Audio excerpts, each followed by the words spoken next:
Aktivitas gempa di Aceh terus meningkat setiap tahunnya. Tercatat, dalam tahun ini gempa yang terbesar terjadi pada akhir September lalu dengan pusat gempa berada di Melabuh, Kabupaten Aceh Barat dengan kekuatan 6,4 skala Richter. Sementara itu, hari ini 3 kabupaten kota di Aceh alami gempa secara bersamaan. Namun hanya Kabupaten Semelu yang merasakan gempa karena kekuatannya berada di 4 skala Richter. Sedangkan Kota Sabang dan Pidi Jaya termasuk gempa yang tidak dirasakan. Untuk diketahui, ketiga kabupaten ini bukan berasal dari sumber gempa yang sama. Untuk Kota Sabang berasal dari sesar Aceh Selimum, Pidi Jaya dari sesar Samalanga, sedangkan Kabupaten Semelu berasal dari subduksi Megatrust.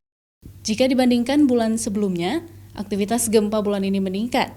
Sedikitnya ada 49 kali gempa terjadi, 3 diantaranya dirasakan oleh warga.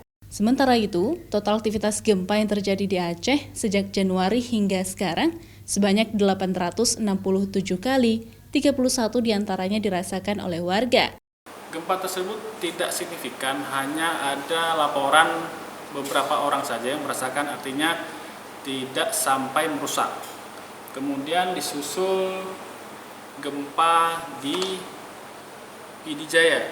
Pidi Jaya tadi dengan kekuatan 3,0 itu pun tidak ada laporan dirasakan. Namun kekuatannya dilihat dari kekuatannya itu 3,0 dan cukup dangkal, sekitar kurang lebih 1 km.